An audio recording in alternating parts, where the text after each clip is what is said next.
নমস্কার বন্ধুরা, info Bengal news চ্যানেলে আপনাদের প্রত্যেককে স্বাগতম জানাই।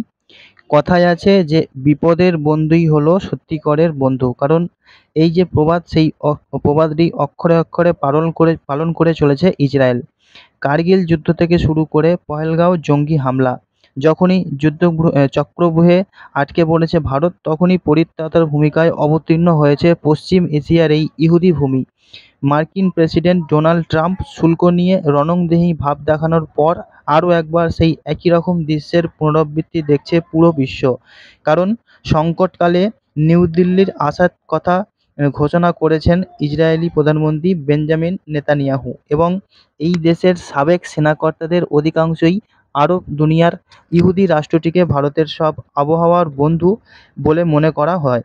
শীত, গ্রীষ্ম, বর্ষা পরিস্থিতি যাই হোক না কেন, নিউ দিল্লির পাশে দাঁড়াতে কখনো দ্বিধা করেনি তেল আভিভ।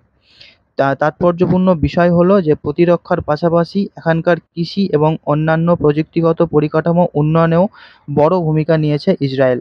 যদিও ইহুদিদের দেশটি তৈরির সময় রাষ্ট্রপুঞ্জে প্যালেস্তাইনের পক্ষে ভোট দিয়েছিল সদ্য স্বাধীন ভারত, এবং 1948 সালের 14ই মে দেশ হিসাবে আত্মপ্রকাশের ঠিক পরেই ইসরায়েলকে দেশ হিসেবে মান্যতা দেয়নি নিউ দিল্লি। যদিও 1950 সালে সেই অবস্থান থেকে সরে আসেন তৎকালীন প্রধানমন্ত্রী জওহরলাল নেহরু, এবং ইহুদি ভূমিকে রাষ্ট্র হিসেবে মেনে নেয় তার সরকার। যদিও দুতরফে কোনো কূটনৈতিক সম্পর্ক সেই সময় স্থাপিত হয়নি, তা সত্ত্বেও 1962 সালে চীন ভারত যুদ্ধের সময় নিউ দিল্লিকে গোলাবারুদ দিয়ে সাহায্য করেছিল, এবং কোনোভাবেই পিছপা হয়নি ইসরায়েল। 1962-তে আচমকা যখন চীনের লাল ফৌজ লাদাখ এবং উত্তর পূর্বের সীমান্ত দিয়ে আক্রমণ চালাচ্ছিল এবং খানিকটা দিশেহারা হয়ে পড়েছিল জওহরলাল নেহরু, ঠিক সেই সময় ইসরায়েলি প্রধানমন্ত্রী ছিলেন ডেভিড বেন গুরিয়ন, এবং তড়িঘড়ি চিঠি পাঠিয়ে তার কাছে হাতিয়ার ও গোলাবারুদ চেয়ে পাঠিয়েছিলেন জওহরলাল নেহরু। কালবিলম্ব না করে জাহাজ বোঝাই অস্ত্র পাঠিয়ে ভারতে বন্ধুত্ব রক্ষা করেছিলেন বেন গুরিয়ন। যদিও ততদিনে একতরফাভাবে সংঘর্ষ বিরতি জারি করে দিয়েছে বেজিং, ফলে সেগুলি রণাঙ্গনে আর ব্যবহার করতে হয়নি ভারতীয় ফৌজকে। 1971 সালের যে বাংলাদেশের যুদ্ধ হয়েছিল, সেখানেও খোলাখুলিভাবে আমেরিকার সমর্থন ছিল পাকিস্তান দিকে। তারপরেও নানাভাবে নিউ দিল্লিকে সমর্থন জুগিয়ে গিয়েছিল পশ্চিম এশিয়ার এই ইহুদি সরকার। ভারতের তৎকালীন প্রধানমন্ত্রী ইন্দিরা গান্ধী কিন্তু ছিলেন প্যালেস্তাইনের একনিষ্ঠ সমর্থক। 1974 সালে ইয়াসের যে আরাফাত নেতৃত্বাধীন প্যালেস্টাইন লিবারেশন অর্গানাইজেশনের বা পিএলওকে স্বীকৃতি দিয়েছিলেন তিনি। ঠিক তার পরের বছর নিউ দিল্লিতে একটি দপ্তর খোলার অনুমতি পায় তারা। 1992 সালে পশ্চিম এশিয়ার নীতিতে বড় বদল আনেন তৎকালীন প্রধানমন্ত্রী পিভি নরসিংহ রাও। ওই বছর ইসরায়েলের সঙ্গে কূটনৈতিক সম্পর্ক স্থাপন করেন তিনি। মাত্র 7 বছরের মধ্যে তার প্রতিদান দিয়েছিল তেল আভিভ। 1999 সালে কার্গিলের যুদ্ধের সময় পাহাড়ের উপর সুবিধাজনক অবস্থানে থাকা পাক ফৌজের অবস্থান জানতে আমেরিকার দ্বারস্থ হয়েছিল ভারত।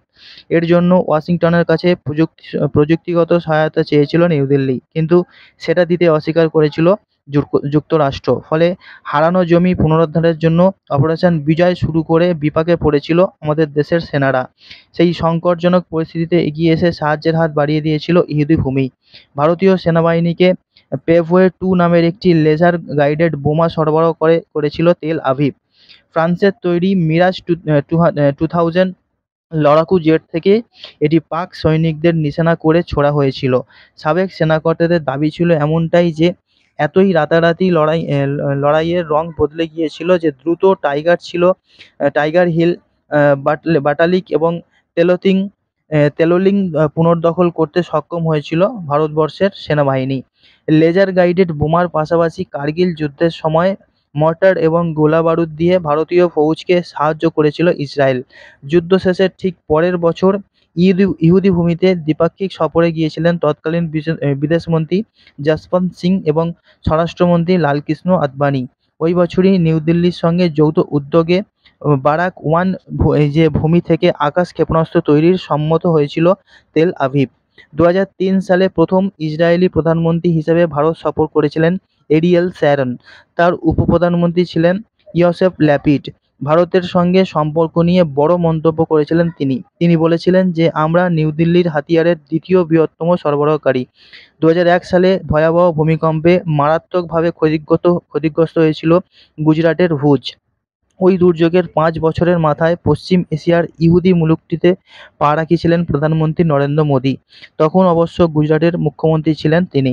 2006 সালে একটি কৃষি প্রদর্শনীতে অংশ নিতে ইসরায়েলে সফর করেছিলেন মোদী। পরবর্তীকালে হুজ এলাকায় চাষের উন্নতির জন্য ইহুদি প্রযুক্তির ব্যবস্থা শুরু করেছিলেন তিনি। এতে গুজরাটি কৃষকদের সাফল্য ছিল নজরকাড়া। এরপর ভারতের অন্যান্য রাজ্যেও ফসলের উৎপাদন বাড়াতে ইসরায়েলি কৌশলের ব্যাপক ব্যবহার শুরু হয়েছিল। ফলে দুই দেশের কাছাকাছি আসার অনেক বেশি সহজ হয়ে গিয়েছিল।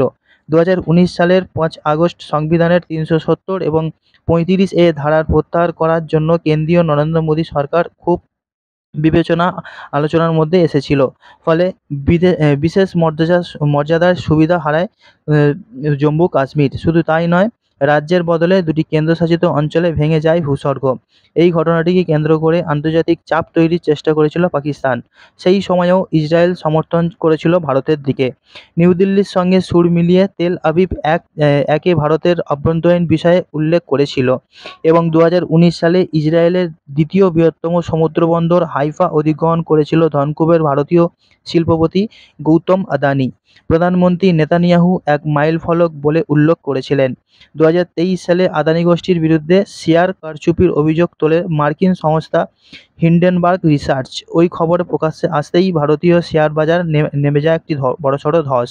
পাশাপাশি এই ইস্যুতে বিরোধীদের কড়া সমালোচনার মুখে পড়তে হয় প্রধানমন্ত্রী নরেন্দ্র মোদীকেও।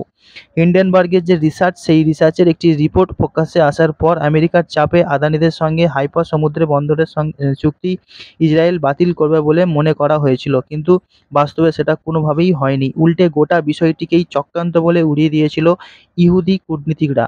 ফলে সামরিক লোকসান সামলে ঘুরে দাঁড়ানোর ক্ষেত্রে শিল্পপতি আদানি যেমন সমস্যা হয়নি, ঠিক তেমনই বিরাট ক্ষতির হাত থেকে বেঁচে গিয়েছিল ভারতের অর্থনীতি। চলতি বছর অর্থাৎ 2025 সালের 22 এপ্রিল জম্মু কাশ্মীরের বৈতরণ উপত্যকার পহেলগাঁও পাক মদতপুষ্ট জঙ্গি হামলায় প্রাণ গিয়েছিল পর্যটক সহ মোট 22 জনের এবং সবার আগে সংশ্লিষ্ট ঘটনার কড়া নিন্দা করে বিবৃতি জারি করেছিল ইসরায়েল। একে ইসলামীয় সন্ত্রাসবাদ বলে দুবার ভাবেনি নেতানিয়াহু সরকার। পাশাপাশি জঙ্গি রাষ্ট্র পাকিস্তানের বিরুদ্ধে লড়াই করার সব রকম সাহায্যের প্রতিশ্রুতি দিয়েছিল তিনি। এবং গত মে মাসে পহেলগাঁও কাণ্ডের বদলা নিতে পাকিস্তান এবং পাক অধিকৃত জম্মু কাশ্মীর বা পিচকোজের যে একাধিক সন্ত্রাসবাদী ক্যাম্পে আঘাত হানে ভারতীয় ফৌজ এবং যার পোশাকি নাম রাখা হয়েছিল অপারেশন সিঁদুর। সঙ্গে সঙ্গে জঙ্গিদের বাঁচাতে পাল্টা ড্রোন ও লড়াকু জেট নিয়ে ময়দানে নেমে পড়েছিল ইসলামাবাদ। রাওয়ালপিন্ডির সেনাকর্তাদের সেই সমস্ত আক্রমণ প্রতিহত করতে পাক বিমান বাহিনীর একাধিক ঘাঁটি ক্ষেপণাস্ত্র হামলায় উড়িয়ে দিয়েছিল নিউ দিল্লি। অপারেশন সিঁদুর নিজেদের জাত চিনিয়েছে একাধিক ইসরায়েলি হাতিয়ার। তার মধ্যে রয়েছে বারাক-8 আকাশ প্রতিরক্ষা ব্যবস্থা, হারপি ও হেরাপ আত্মঘাতী ড্রোন। ইহুদিদের সঙ্গে যৌথ উদ্যোগে তৈরি মানববিহীন উড়ুক্কু যানে যেমন বায়ুসেনা ঘাঁটির চীনা আকাশ প্রতিরক্ষা ব্যবস্থাকে ধ্বংস করতে সক্ষম হয়েছিল এদেশের সেনা, যার ফলে সংঘাতের সময় একরকম অন্ধ হয়ে গিয়েছিল ইসলামাবাদের বাহিনী। সম্প্রতি একগুঁয়ে মনোভাব দেখিয়ে ভারতের সঙ্গে শুল্কযুদ্ধ শুরু করেছে মার্কিন প্রেসিডেন্ট ডোনাল্ড ট্রাম্প। নিউ দিল্লির পণ্যে সব মিলিয়ে 50% কর বসিয়েছেন তিনি। শুধু তাই নয়, ভারতের সঙ্গে সংঘাতের আবহে ইসলামাবাদের সঙ্গে সখ্য বাড়াচ্ছেন ওয়াশিংটন। আগস্টে পাক সেনাপ্রধান ফিল্ড মার্শাল আসিম মুনিরের আমেরিকায় যাওয়ার কথা রয়েছে। মাত্র 2 মাসের মধ্যে তার দ্বিতীয়বার যুক্তরাষ্ট্রীয় সফর হতে যাচ্ছে এটি। এবছর আগস্টের শেষে অবসর গ্রহণ করেছেন মার্কিন সেনাবাহিনীর সেন্ট্রাল কমান্ডের শীর্ষ ফৌজের আধিকারিক জেনারেল মাইকেল কুরিল্লা এবং তার বিদায় সংবর্ধনা অনুষ্ঠানে আমন্ত্রণ পেয়েছিলেন ফিল্ড মার্শাল মুনির। সূত্রের খবর এমনটাই যে এই সফরে আমেরিকার কাছে অত্যাধুনিক terminal high altitude area defence বা থাব আকাশ প্রতিরক্ষা ব্যবস্থা চাইতে পারে তিনি। ট্রাম্প সরকার সেটি মঞ্জুর করলে চিন্তা বাড়বে ভারতের। কারণ সংবাদ সংস্থা রয়টার্সের প্রতিবেদন অনুযায়ী শুল্কযুদ্ধের আবহে আমেরিকার থেকে হাতিয়ার এবং সাবমেরিন বিমান কেনার সিদ্ধান্ত স্থগিত করেছে নিউ দিল্লি। বাতিল করেছে প্রতিরক্ষা মন্ত্রী রাজনাথ সিংয়ের মার্কিন সফরও। এই পরিস্থিতিতে 8 আগস্ট ভারতীয় রাষ্ট্রদূত জেপি সিংয়ের সঙ্গে জেরুজালেম নিজের দপ্তরে দীর্ঘ বৈঠক করেছিলেন ইসরায়েলি প্রধানমন্ত্রী নেতানিয়াহু। সেখানেই তার ভারত সফরে আসার সম্ভাবনা নিয়ে আলোচনা হয়েছে বলে কিন্তু জানা যাচ্ছে।